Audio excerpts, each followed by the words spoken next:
All right, welcome back, guys. Just a quick little video here on Cafe Bustelo, talking about whether or not it makes a good cup of coffee, or espresso rather, in an espresso machine versus on the stovetop. I'll show you in a second why it's not really clear, and then I'll give you a little quick demo. For those of you not familiar with Cafe Bustelo, it's considered a Latino coffee. Cuban, in fact, although the originator, the founder of Bustelo Coffee is a guy named Gregorio Bustelo, but he was actually from Spain and immigrated to New York, and he started this hand selection of coffee beans that are still, quote unquote, a secret today. Yeah, it's become world known. It's become world famous among the Latino community and loved by many. Just as a starter, it's not my go-to or favorite coffee, although it tastes great and it's unbelievable value. We'll get to that in a second. I mean, this is a 10-ounce vacuum pack that I have in front of me.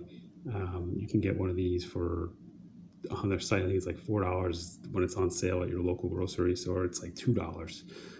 So on per ounce or even by the pound. I mean, normally I'm paying at least $12 a pound for at my local gourmet coffee shop. But I found this during COVID. I mean, if you walk up and down your grocery aisles, you'll see this everywhere. It's quite popular. I've seen it many times. I never bothered to try it. But I was doing some online shopping. It was available and cheap enough, and I said, you know what, the risk reward is there, so I tried it. But as you know, I enjoy my espressos in the morning and cappuccinos and lattes, and so I started making it in the espresso machine, and I'll show you how that comes out. But it's not intuitively clear that it would work well. And the reason why is just in terms of the way it's ground. It's ground so fine, and it is obviously made for espresso, but it's ground even finer than a regular number 4 grind, which I have here on my left. This was done, in a professional setting. I'll zoom up close so you can see the differences. But there are people who even use this Turkish style. They will pour boiling water into a cup filled with maybe 2 tablespoons or so of this Cafe Bustelo, and mix it up with coffee or sugar or not, and wait till the grounds settle and drink it that way. That's how fine these grounds are. You can actually do that. And so when you use an espresso machine, some of you know the ins and outs. I won't go through the details, but because you're basically pushing that water through high pressure through these little tiny holes, and the resultant coffee drip, it creates almost like it doesn't flow as easily as the grinds. As you know, you can look a lot. There's a lot of science and details behind behind brewing the perfect espresso through a machine, in terms of getting the right ground size, in terms of using the right pressure, how many bars, in terms of making sure you pack it well. But anyway, I'll show you now. These are the grinds. Hopefully you can see. These are the grinds for Cafe Bustelo. I'm not sure if it's going to come out well in the video or not, but it's super fine. Just compare that to, this is a Vienna coffee roast with a number 4 grind. And you can see these grinds are just a little larger. But when you're dealing with an espresso machine and a little basket that you normally pack this into, it can and actually does make a difference, and you'll see that later. The result is that the pack that you get when the espresso is finished brewing, it comes out a little bit more soupy, a little bit more mud-like. You don't get a perfect puck, that dry puck that you normally get that you can just dump into the bin. With the Cafe Bustelo, you actually have to let it drip a little extra, just let it sit there until it kind of dries out a bit, and then dump it out. But you'll see that. But anyway, it does make a great cup of coffee regardless, and as I said, it is great value. I just want to show you that it can be done because most people are not using the espresso machine. At least I don't see any. I haven't seen any YouTube videos on it. But it is actually a bit, arguably more efficient.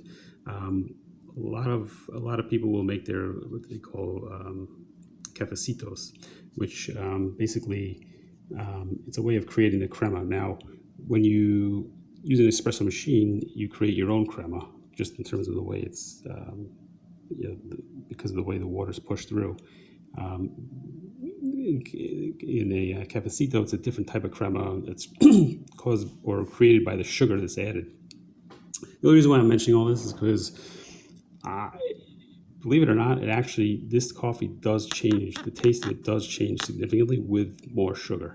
It's a lot better with sugar. I'm not sure if Mr. Bustelo designed his, picked his beans on purpose so that it would, because all Latinos normally drink with a lot of sugar, or Latinos adopted to the way this tastes and they started adding sugar to it. It's a chicken and the egg. I'm guessing maybe it's a combination of both. Maybe everything tastes a little bit better, but with sugar. But there is something to it. It does change the taste of the coffee. I do enjoy it with a bit more sugar. I know it's not that good for me, but yeah, it does make a difference. Anyway, I'm going to take you to the espresso machine. I'm going to show you the demo.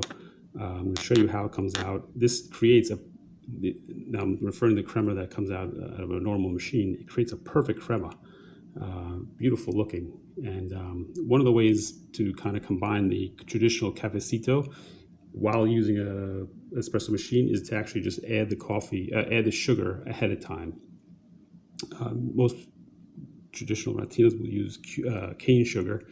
You can use white sugar, I suppose, but throw that into the cup that you're brewing the espresso into, and then mix that up later. It's not a perfect cafecito. It's not the original, but it actually works pretty well, and it comes out well. So yeah, give it a try if you have a machine. It's as I said, you can't go wrong for the value, for the money, and you might like it.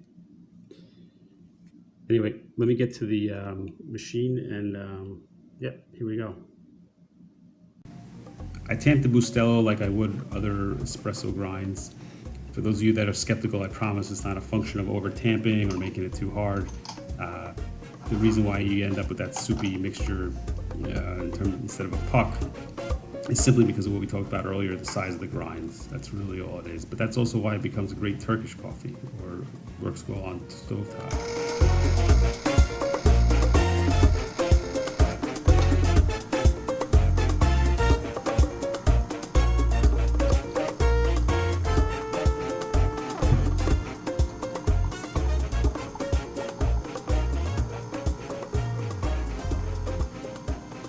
As you can see, it actually flows pretty well. It's not too bad relative to even a regular espresso grind.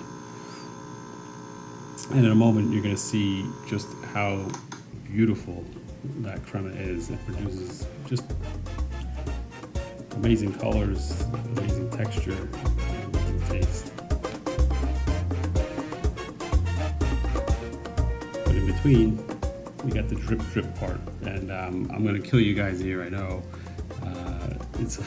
I show all the dripping, but I do want to just show you, there is extra drip because it's because of those small granules. It's kind of getting clogged up in there. It's almost like a drain that has a clog in it, so the water that's being pressed through by the machine is actually not flowing all the way through. It acts like, mud in between, I guess.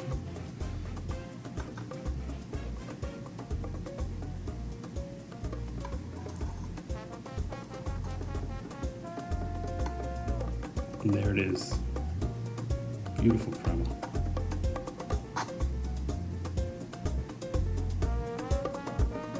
Delicious.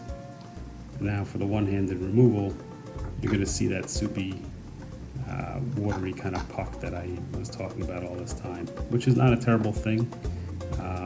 The taste is still great. I recommend you try it in an espresso machine. It's efficient, it works well, you get a nicer crema. If you decide to try it, let us know what you think. If you've already tried it and you're back to the stovetop or you're back to the Turkish, let us know why. And if you got any great cafecito recipes, please share it with the rest of us so we can all enjoy. If you if you decide to make this stuff, you may want to check out our video on Espresso Machine maintenance. There's some key things you should be doing every day. Anyway, thank you again, and we'll see you soon. Cheers.